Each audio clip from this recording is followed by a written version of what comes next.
What is going on, everybody? It's Civil here. We're back today with another video. Now, in this one, EA released some information on Playbooks and a little bit of gameplay changes that was pretty interesting that I wanted to go over, and it's actually, honestly, I'm really excited about a lot of it. But before we get into it, guys, I need you not to click through this. I'm hosting a Twitch sub-tournament that is on Twitch. You need to be subscribed to my Twitch, which is $4.99 on PC, $5.99 on mobile. If you go in the description, you'll find a link to my Twitch. Go there, subscribe, whisper me my emotes. If you don't know what that means, please just Google it. It'll take you like 5 minutes to figure it out. Whisper my emotes. I will give you the sign up link to the tournament. It's gonna be Xbox is Saturday, PS4 is Sunday. It's gonna be restricted regs. $200 to the winner, $50 to second place. It's gonna be very smoothly ran. I'm very excited for it. But if you want more information, please subscribe to my Twitch or just join the Discord. If you don't already, just join my Discord. Link will be in the description below. I'll probably even leave it in a pinned comment to join the Discord. Ask more questions.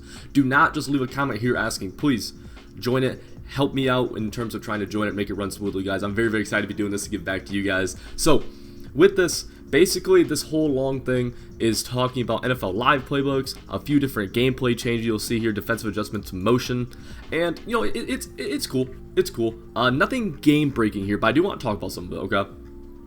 So the first stuff I do want to mention is that while NFL live playbooks will evolve and receive game-changing or live-long updates, also made a lot of changes. Default playbooks, which is cool. They didn't really show these a whole lot. They don't actually show them, but they talk a good game. But what's interesting is here we have, let's see, right here. The Patriots recently signed quarterback Cam Newton. As a result, we incorporated more plays into the Patriots NFL live playbook to account for Newton's unique skill set, which is vastly different than former QB Tom Brady, which is obvious. Obviously, they're two totally different quarterbacks. That's really good. That's really good that they're willing to do something like that, where they have different, where they're incorporating it. Now, their Patriots default playbook apparently will be very similar to last year, it sounds like. But into their NFL live playbook, it's going to be incorporating more. I would expect to see a lot of like gun ace slot, QB blast, maybe some gun wing QB blast, stuff like that. More read option, a little bit more blast plays. Probably taking a lot of things from the Carolina playbook, and I think the Carolina playbook is going to be the Redskins playbook, very similar to the Redskins playbook this year, I believe, because of some coaching changes. But that's very cool. They're going to do that, and they talk about throughout here is that they are going to NFL live playbooks allow these live updates all season long. Yeah. So for Madden NFL 20, we were increasing the amount of content we were delivering via title updates.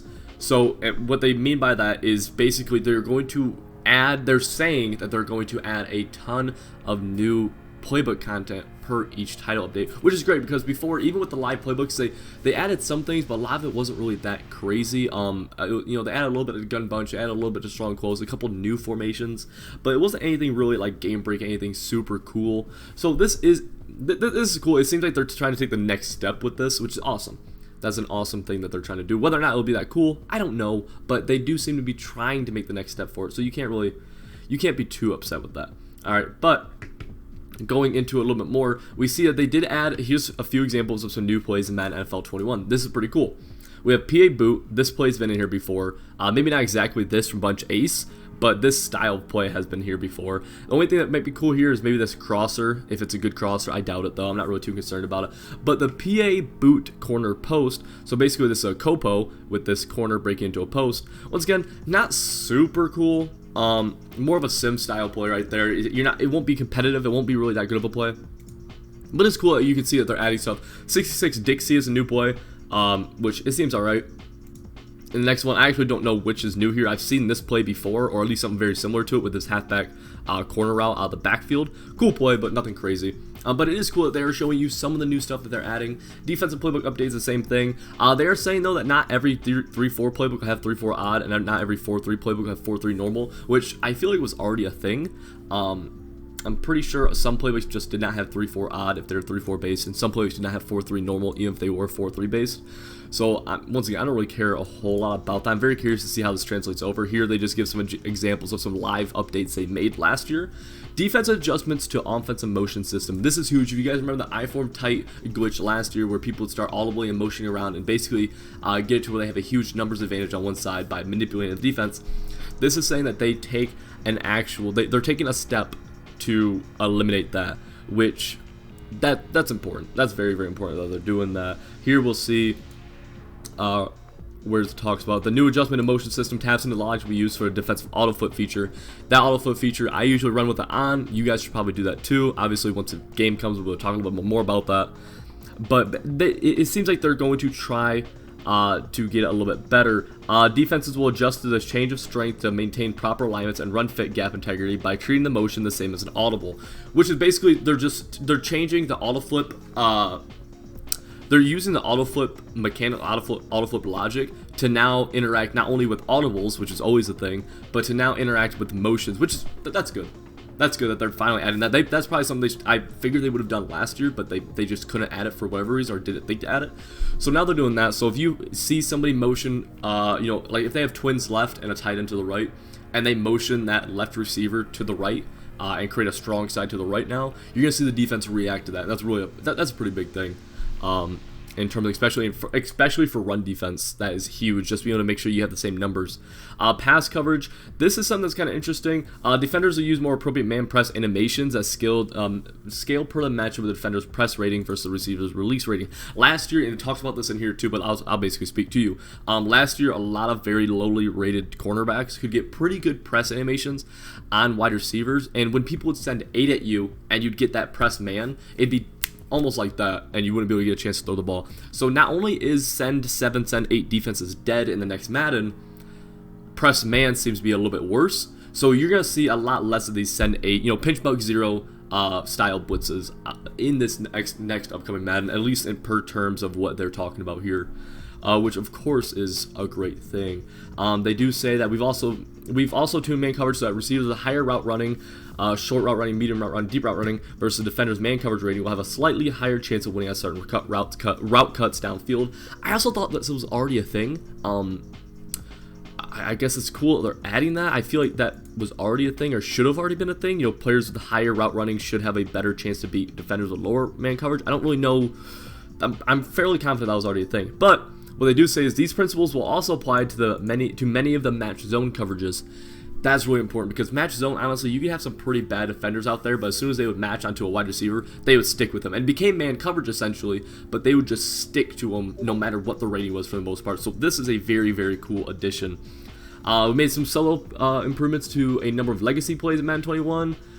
So what those legacy plays are, I don't really know, to be honest with you. Once again, they talk about we changed how block shedding works defensively in relation to handoff speeds. Block sheds will be better time to match a point with the ball carriers out of the handoff animation, deciding which gap to run through. These two changes have made more running plays reliable options in the ground game, also bringing balance to overused plays such as stretches and dive. Excuse me.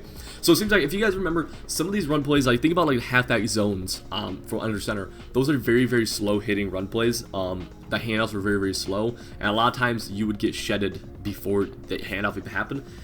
This paragraph right here is directly speaking on that, saying that it should not be as bad of an issue, which is good, obviously. It gives you more flexibility in what run plays you want to call.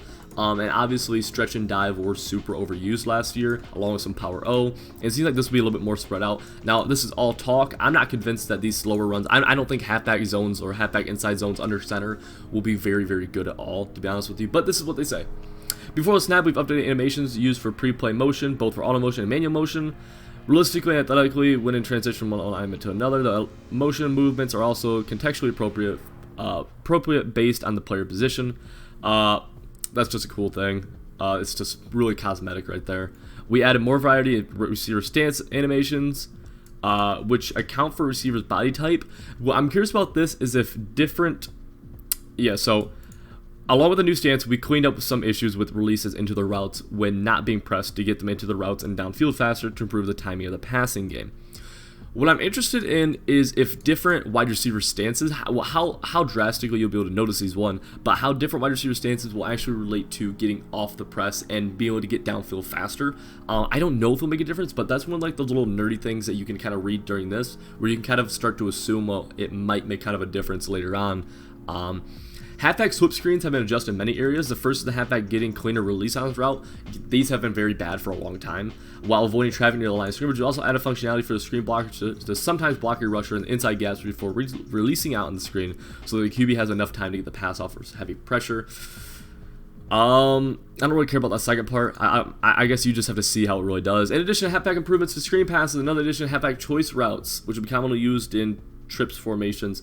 So you guys have all known we have the halfback option route right now, which is basically either a curl or the halfback runs an out. You can put that by hitting the left trigger on the halfback out routes. We see here in flood swap that he has the option of, you know, curl, kind of a little like angle route, or an out route, which is cool. It really depends what the functionality of those are, how good they actually are. But they do talk about that even halfback swing routes have been tuned so the running back is more aware of the sideline and more responsive in turning up the field after the catch. That's really cool because halfback swing routes have been terrible for a long time. So usually we've just used halfback wheels or table routes instead. It'll be interesting to see how halfback swing routes really do, what they offer to combat a table route, or what they provide that table route or wheel route doesn't. I'm not totally sure. I don't see those being good, but it's cool that they finally address that. And they also do talk about, for wide receiver screenplays such as PA jailbreak screens, you'll notice receivers can immediately get upfield after catching the ball. So this is not only for PA jailbreak screens, but it talks about like bubble screens, wide receiver screens, like that. A lot of times you would catch the ball, kind of stutter, and then go upfield. This also is true on smoke screens, which is very, very important. Now you're able to catch the ball and immediately go up, which should make these better and honestly a little bit more annoying to defend. So yeah, on these RPOs, that's where you guys see a lot of it. And QBs can now get the ball out much quicker, as you can immediately abort any play action fake at any time by pressing the receiver icon to throw. This feels similar to RPO alerts from Madden 20. Speaking of RPOs, we continue polishing them after introducing them last year. On some of the RPO peak plays, the running back will take more of an inside zone track because the path of departure makes a weak sack running game away from tight end more powerful. So they just touched on RPOs a little bit. Some of this stuff is stuff that we already knew, and this is all what's starting to talk about AI. Basically, this is all talking about the AI is a little bit smarter now. You'll see the QBs will aggressive throwing to coverage in the fourth quarter when down. AI ball carrier updates. It's really just some AI stuff. You play a lot of offline like franchise stuff like that, and even like solo battles. It seems like this should affect that, make the AI a little bit smarter, which is something I know a lot of the sim community has been complaining about for a long time. So of course that is a good addition. I'm very, very curious on how drastic the playbooks initially are going to be different. Right now it seems like the Patriots playbook will be relatively the same by what they're speaking of, and so I'm curious how, if all of the updates are solely going to be NFL live updates, or if the default playbook's going to be fairly different as well. We don't know. I don't have my hands on the playbooks yet. That should be coming out in the next month or so, because the game is coming out in about a month and a half. I'm super excited for that. If you guys are interested in more content for Madden 21 and more Madden 20 content finishing out the year, make sure you guys hit the subscribe button, hit the like button, and leave a hashtag CivWave in the comment section below. I'll see you guys all in the next video.